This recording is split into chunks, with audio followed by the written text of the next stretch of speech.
Amables televidentes de Propuesta Semanal, nos acompaña un invitado especial con temas importantes de salud, el doctor Fernando Morales Villini.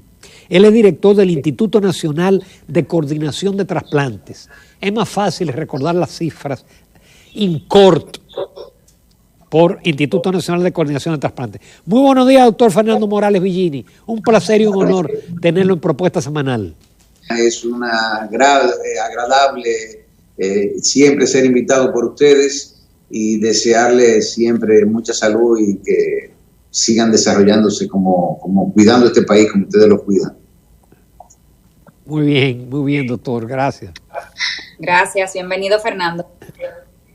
Doctor, en las anteriores entrevistas que teníamos con usted, siempre hablamos de las dificultades del trasplante en la República Dominicana por el tema de los donantes, porque todavía no hay suficiente conciencia. Ahora, en época de pandemia, en esta situación de pandemia donde la atención principal está en el COVID, en los pacientes, en los que están en cuidado intensivo, realmente, ¿cómo se está manejando o si se están haciendo trasplantes en la República Dominicana? Mira, es una muy buena pregunta. Desgraciadamente, la mayoría de los hospitales que nosotros hacemos trasplantes son hospitales COVID en estos momentos. Y muchas de las unidades de terapia intensiva donde nosotros generalmente hacemos la detección de los pacientes que entran en muerte cerebral, también lo son. Y eso ha dificultado mucho por esa parte. Otro lado es que tenemos que tratar de cuidar a nuestros pacientes de que no estén pululando por los centros hospitalarios para evitar ser contaminados y enfermarse con el COVID. Los pacientes con trasplantados son pacientes inmunosuprimidos, donde la población de linfocitos T se les reduce significativamente para que no puedan reaccionar contra el órgano que ha sido trasplantado, y eso provoca que no tengan control de la enfermedad. De los casos que hemos tenido, han fallecido un 22% de los afectados, que es mucho mayor que la cifra de la población general.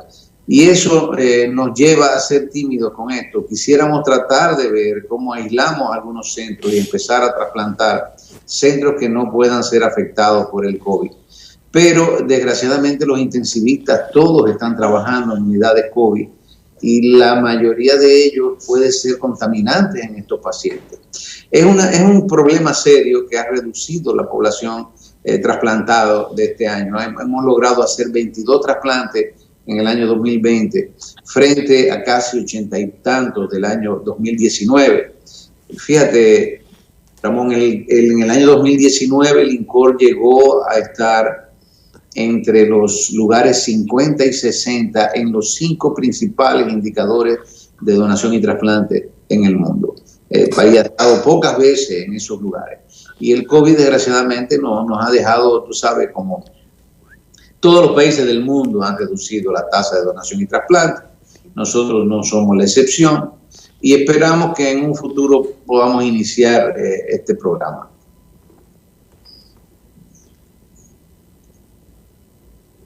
Doctor, ¿significa que el que necesita un trasplante en este momento está preso? Debe estar preso, debe estar preso. Por decir así, en términos dominicanos, así. El que necesita un trasplante es muy difícil en estos momentos. Tiene que cuidarse mucho porque la enfermedad lo afecta de forma muy contundente a ellos. Doctor, ¿cómo lograr mantener un paciente trasplantado libre de la enfermedad? O sea, ustedes están llevando protocolos para que las familias de los trasplantados no vayan al centro. ¿Cómo manejan toda esa logística? Mira, indiscutiblemente lo que decía Ramón, hay que tenerlo casi preso. El paciente debe tener la mínima exposición y la familia tiene que estar consciente de eso, de que la vida de él depende de que no sea infectado. Que de 100 que se infectan, 22 han fallecido. Y esas cifras son casi muy parecidas en todos los países. Y esto nos trae como consecuencia de que tienen que tomar medidas de aislamiento, medidas de protección y, por supuesto, tienen que buscar la forma de que el ocio en la casa sea lo más aceptable posible. Televisión, radio, música, lectura y esos son los elementos claves que tenemos que mantener un distanciamiento adecuado en nuestros pacientes. Doctor, usted decía que en el año 19 ya se había logrado un buen número de trasplantes y que el país se estaba colocando a nivel internacional. ¿Qué clase de trasplantes se hacían hasta ese momento? ¿Qué tipo de órganos? En el país hemos incursionado, el trasplante que más se realiza es el trasplante renal. Hay que recordar que hay una población de casi 2.000 pacientes que cada año entran en insuficiencia renal crónica, producto de que hay prácticamente otra epidemia que nos afecta, que es la diabetes y la hipertensión. Y por supuesto no darse cuenta de que padece de esta patología a tiempo hace un daño terrible sobre los órganos diana, y el riñón es uno de esos órganos que se afecta más principalmente con este tipo de enfermedad. Alrededor de 2.000 pacientes entran en diálisis o en método dialítico tributarios de ser trasplantados. También hay unos 600 pacientes con insuficiencia hepática terminal casi todos los años. Hay cerca de 300 pacientes que necesitan de un corazón en el país por la población que tenemos. Y alrededor de 100, 150 pacientes con insuficiencia respiratoria terminal. Hasta este momento en el país nosotros hemos incursionado en el trasplante renal, en el trasplante hepático. Se hicieron aproximadamente 8 o 9 trasplantes en el 2019. Este año se hicieron creo que 2 o 3. Tengo que revisar la cifra completa para ver que la reducción fue significativa, indudablemente. Se han hecho trasplantes cardíacos 3 en el país y se ha hecho 2 trasplantes pancreáticos, el último un trasplante muy exitoso que el paciente está gozando de buena salud. Se hizo mixto, páncreas-riñón. En un futuro pensamos, tenemos siguiendo con problemas. El único trasplante que está contenido en el protocolo terapéutico de la Seguridad Social es el trasplante renal. Desgraciadamente los pacientes con insuficiencia cardíaca, hepática, pancreática y de otros órganos no están incluidos en ese protocolo terapéutico. Y nosotros necesitamos tratar en un futuro cercano esos pacientes puedan ser incluidos porque son pacientes, hay una discriminación total contra ellos. Y lograr que se incluyan significará que podamos desarrollar esta modalidad terapéutica lo mejor posible.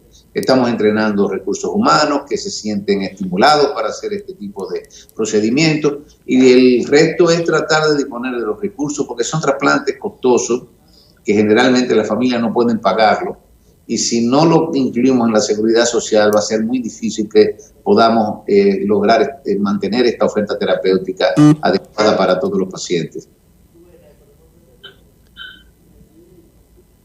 Doctor, ¿existe en el país una cantidad considerable de personas donantes? O sea, ¿tienen un listado importante de personas que pueden donar, que son aptas para donar? Mira, Ana Patricia, el país, tú sabes que recuerda cuando íbamos al programa, teníamos una sequía terrible por los efectos de propagandas que eran leyendas urbanas que hacían un daño terrible porque le metían miedo a la sociedad con lo que era la donación y que el caso de una niña que ustedes recuerdan, hay otros casos, cada vez que apareció un secuestro de niños siempre se lo pegaban a que estaban trasplantando, quitándole los órganos y trasplantando, leyendas urbanas que nunca se han podido demostrar, ni siquiera ha habido en el mundo una acción legal contra ningún grupo en este tipo de eventos. Pero fíjate, en el país tenemos una población importante de accidentes con traumatismo cráneoencefálico, que son la principal causa de muerte encefálica, porque para tú poder ser donante de órganos, tú tendrías que fallecer en una unidad donde hay un respirador mecánico que te permita mantener oxigenando los órganos adecuadamente, porque el órgano no es como los tejidos, como la córnea, la piel, los cartílagos, huesos, que tú puedes guardarlo en un banco de tejidos ya sea liofilizado, ya sea en congelación de -70, bueno, cualquier método. El órgano es un órgano que tiene que mantener su capacidad de replicar su función y siempre que se hace bajo condiciones de que debe estar adecuadamente irrigado independientemente de que el paciente haya fallecido y eso se hace mediante la colocación al paciente en un respirador mecánico y la aplicación de las drogas que manda el cerebro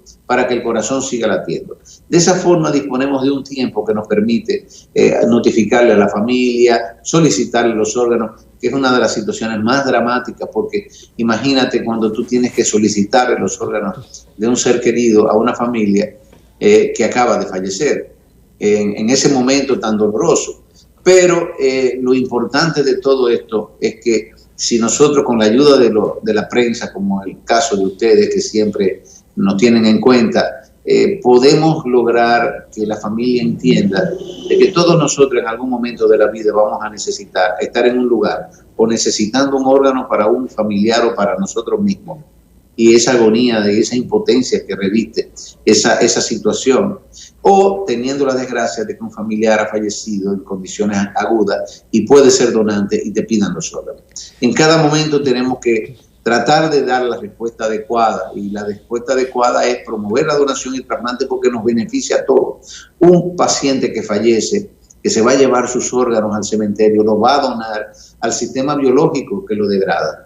¿Por qué no llevárselo a un ser humano que lo necesita y que va a ser feliz su familia y posiblemente se reintegre a ese día cotidiano del trabajo y de la sociabilidad que nos exige la vida? Es eso lo que queremos llevar en ese mensaje de altruismo y solidaridad entre los dominicanos. Doctor, pero en otros países las personas se inscriben como donantes estando vivos. Es más, de hecho, yo me he atendido en hospitales en los Estados Unidos y de la cantidad de formularios que te hacen llenar, te preguntan si tú estás dispuesto a donar los órganos. Es decir, aquí no hay personas sanas que se anotan y dicen, mire, si me pasa algo, yo dono mis órganos. Nosotros tenemos, Ramón, tenemos una tarjeta preciosa que la gente la llena en la hoja web nuestra, Incor RD, tú entras ahí en Google y sale la hoja nuestra. Y hay esa tarjeta, mira, para que tú veas. Esta es una de ellas. Creo que no sé si se ve bien. Sí, se ve. Y está al revés, doctor. por otro lado tiene una serie de datos de las personas que van a ser el que tiene la voluntad de donación. Si bien esta tarjeta no tiene una validez legal, pero tiene la posibilidad de que la persona que toma esa decisión lo converse con su familia, y cuando esa conversación se da en el seno de la familia, es muy posible que tengamos aproximadamente más de un 90% de que la familia entiende, y no solo eso, sino que la familia pasa a formar parte del cuerpo de posibles donantes. Porque desgraciadamente tú no haces nada con tus órganos para llevártelo al cementerio. Esa sería una gran oportunidad a cualquier persona que fallezca ser donante. Es un gran privilegio, porque imagínate que tú mueras y no puedas donarlo a nadie, te va. Si tú donas tus órganos y reproduces vida en 5, 6, 7 personas, tú estás saliendo por la puerta grande. Es interesante ese concepto. Claro. A mí me encantaría donar mi corazón y mis órganos. Claro, yo ya a mi edad mi corazón no creo que dure mucho. Doctor, pero tengo una pregunta. Normalmente los neófitos sabemos que la persona que recibe un órgano puede rechazarlo. Entonces requiere de medicamentos durante toda la vida para evitar el rechazo. Esos medicamentos son muy costosos. ¿Cómo se maneja en República Dominicana el caso de la mayoría? Yo imagino que reciben órganos que son personas de escasos recursos. ¿Cómo se maneja el suministro de ese tipo de medicamentos? Mira, el Ministerio de Salud Pública creó la unidad o la dirección de alto costo. Pacientes que tienen enfermedades que se conocen tradicionalmente como enfermedades catastróficas o enfermedades de alto costo y grado alto de complejidad, que son pacientes que tienen tratamientos muy costosos. Desgraciadamente, la mayoría de ellos no puede pagar nada por corta de esto. Y este Departamento de Salud Pública se ha encargado desde hace 5 años de darle tratamiento a estos pacientes. Pero además, en la última resolución del Consejo de la Seguridad Social ya se incluyó la droga de trasplante para los pacientes que van a hacerse trasplante renal. Y así tenemos nosotros la posibilidad de que nuestros pacientes tengan disponibilidad de las drogas inmunosupresoras necesarias para mantener y evitar el rechazo, mantener a ese órgano funcionando adecuadamente. Eso de por vida, doctor, esas drogas. El paciente tiene que de por vida tomar esos medicamentos. Sí, pero hay algo interesante. Si tú ves a un trasplantado, tú no lo reconoces que está trasplantado. Es una persona que hace su vida normal perfectamente. Se bebe un número de pastillas al día, quizás 2 veces al día, y ese es el único inconveniente que tiene. Y ya que tiene varios años trasplantado, cada ciertos meses tiene que hacerse una prueba para ver cómo están los títulos de esos medicamentos. Pero eso es generalmente lo que hace. Es un paciente que está prácticamente normal, que se integra a la vida laboral, que se integra al ocio y que puede compartir con su familia de forma adecuada. El paciente que está en diálisis o el paciente que tenga una enfermedad orgánica terminal de ya sea hepática o cardíaca, no puede hacer nada de eso. Es un paciente realmente en una posición de premortem. Y nosotros sacamos a ese paciente de esa posición de premortem y lo volvemos a la normalidad siempre y cuando tengamos disponibles órganos para poder trasplantarlo. Y eso se hace con ese espíritu solidario y altruista de nuestra población. Hay algo importante que quiero decirte. Nosotros estamos tratando de que podamos lograr la vacunación temprana de nuestros pacientes. Hay una serie de vacunas que son mucho más idóneas que otras en el circuito del COVID-19, porque son vacunas que son de forma tradicional.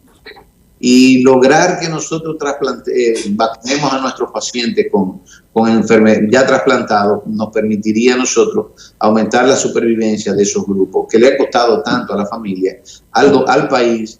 Y la verdad que una vida humana tiene un valor invaluable en muchos casos. Doctor, como médico queríamos saber su opinión sobre el manejo que han tenido el gobierno del PLD, la gestión pasada, y la actual gestión sobre la pandemia, el COVID-19.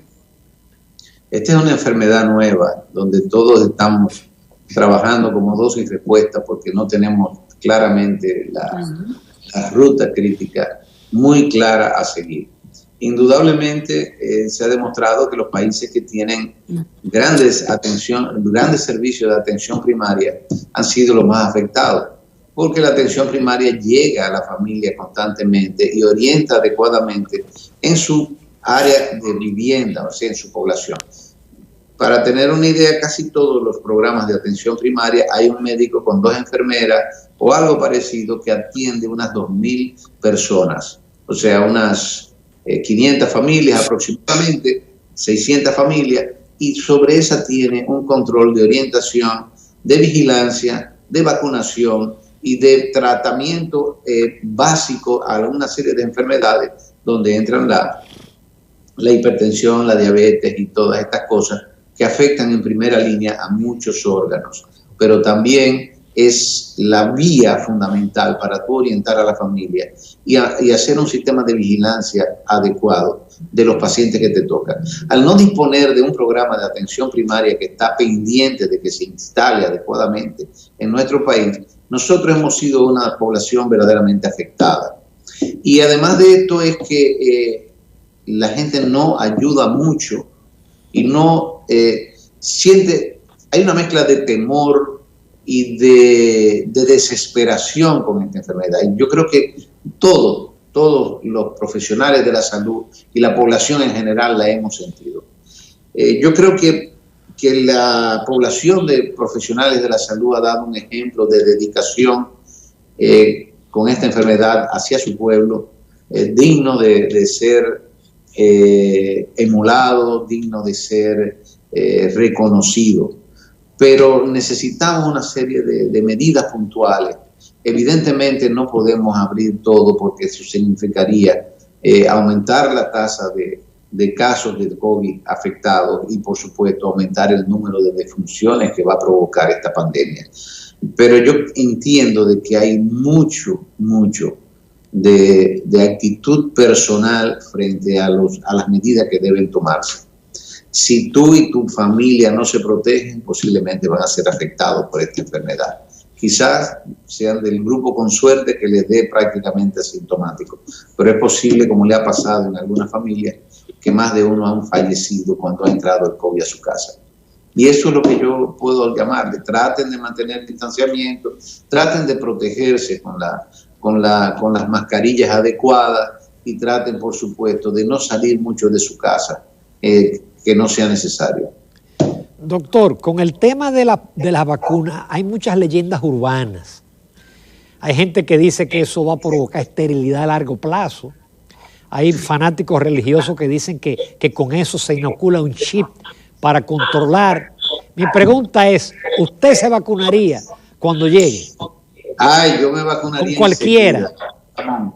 Mira, Ramón, el mundo te está ofreciendo un grupo de vacunas de diferentes especies. Hay vacunas tradicionales, que son vacunas con virus atenuados, tú entiendes, partículas virales. Hay vacunas que toman un virus para inyectar partículas del virus que estamos tratando de contrarrestar. De esa forma, introducirla en todo el cuerpo para producir una inmunología adecuada de resistencia a dicha enfermedad.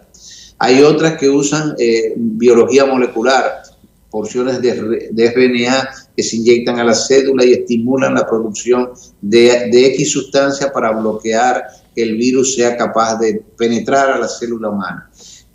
Son diferentes. Creo que todas tienen pruebas fundamentales de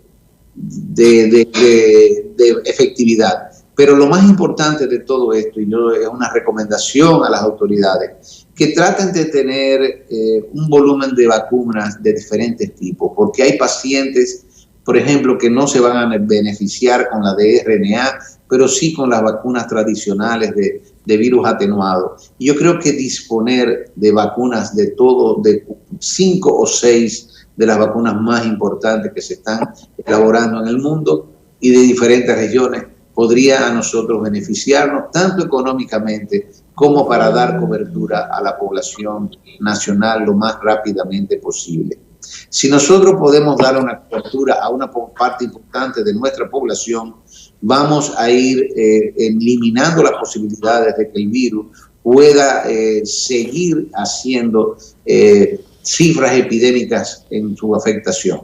Le vamos a quitar su espacio de acción y eso es importantísimo para poder contener esta gran pandemia.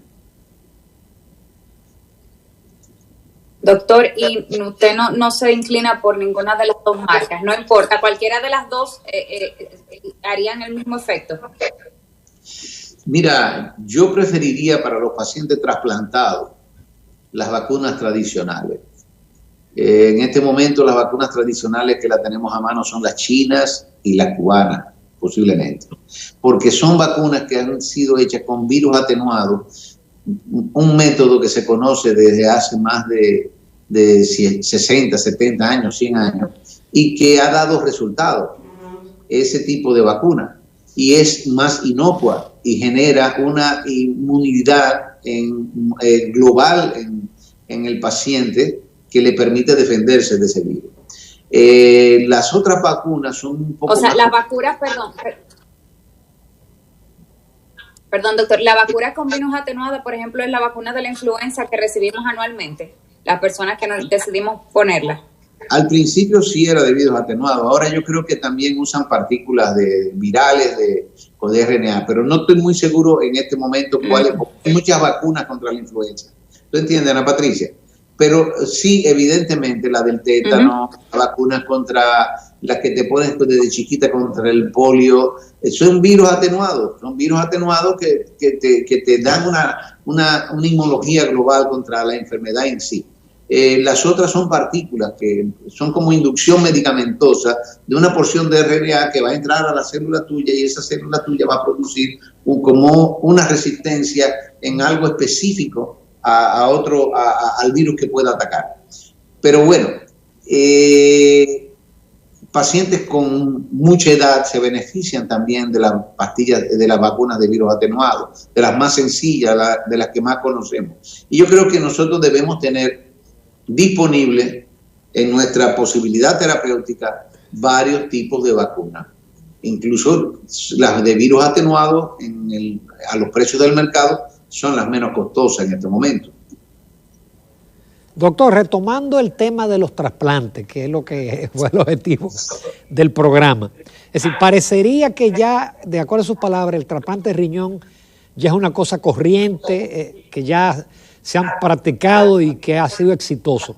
En el caso de los que han recibido trasplante de corazón, ¿hay sobrevivientes? Sí, tenemos un sobreviviente. Tenemos una sobreviviente que vive normalmente con su familia.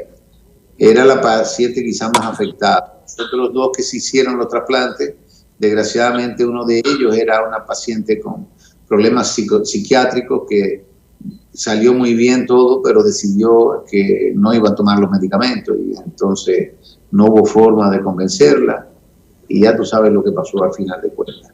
Qué pena. Pero nosotros esperamos que ese trasplante, tanto el hepático como el cardíaco, el pulmonar, todas estas modalidades terapéuticas que son capaces de salvar vidas, podamos hacerlas de forma habitual en los hospitales nuestros para satisfacer las necesidades de nuestros pacientes y lograr que tengan cobertura en la seguridad social. Es una lucha que vamos a seguir librando mientras tengamos respiro en ese sentido. El trasplante de hígado también ha sido muy exitoso en la República Dominicana. Ha sido muy exitoso, pero no podemos satisfacer la demanda que tenemos de pacientes que necesitan un hígado, porque no tenemos los recursos. Y desgraciadamente, sin embargo, el año pasado tuvimos 24 donantes. Pudieron haber sido 24 trasplantes hepáticos, pero no pudimos hacerlo así porque no había recursos para trasplantar todos los hígados que se podían conseguir en los donantes que tuvimos el año pasado. Entonces eso nos trae como consecuencia que necesitamos los recursos, conseguir los recursos para esos pacientes y para los cardíacos y para todos los programas de órganos que necesitemos. Ana Patricia, tú me vas a decir. Doctor, ¿el INCORT tiene algún tipo de alianzas estratégicas con hospitales o clínicas de otros países? Mira, el INCORT tiene, sí, convenios de formación de recursos humanos, tanto en España como en Sudamérica, y además estamos tratando de abrir un convenio que estuvimos visitando a China en el año, a finales del 2019, y realmente se crearon las bases para la posibilidad de que muchos de las partes quirúrgicas esencialmente pudieran ser entrenados en China. Y eso se ha quedado un poco en el aire con esta enfermedad que está afectándonos, pero esperamos retomarlo próximamente, porque China tiene la ventaja de tener centros hospitalarios de 10.000 camas, por ejemplo, que hacen 1.500 trasplantes hepáticos, 3.000 trasplantes renales.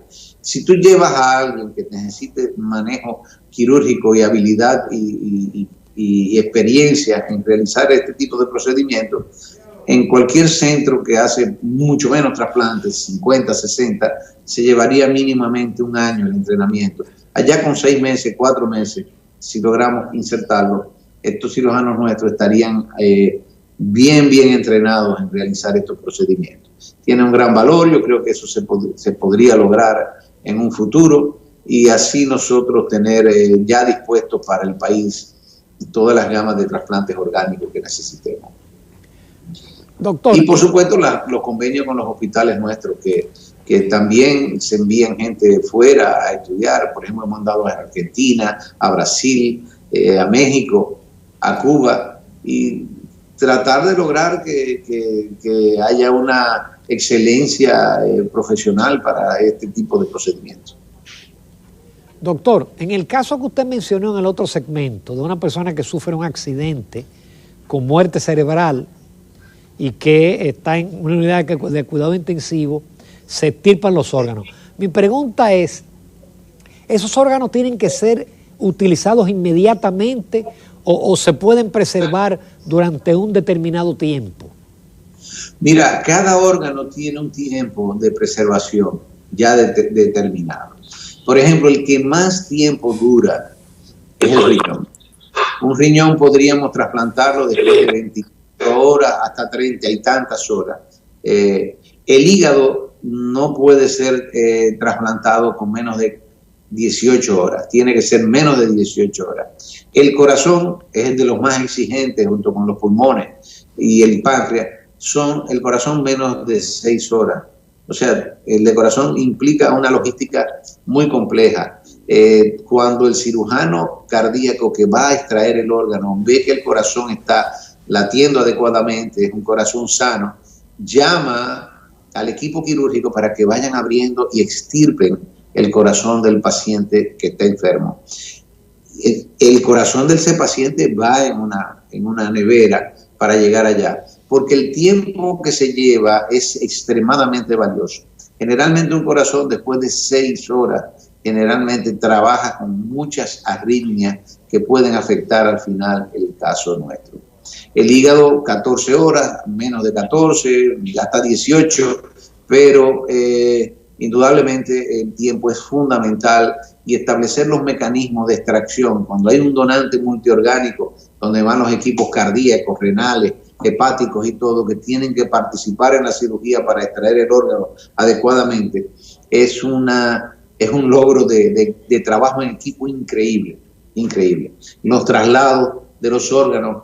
Hay casos de ciudades muy pobladas, por ejemplo en China, que se están usando drones para trasplantar en el caso del corazón, porque el dron va por el aire y tienen una autonomía de vuelo generalmente de 2 a 3 kilómetros y van haciendo puentes, generalmente evitan los tumultos de los tapones que pueden provocar aumento del tiempo de isquemia y los hagan inútiles a la hora de ser trasplantado. Aquí con los tapones se pierde un órgano. Doctor, no nos queda, ya se nos agotó el tiempo, pero le agradecemos muchísimo toda esa información importante y claro, que los televidentes adquieran conciencia de la importancia de usted convertirse en donante.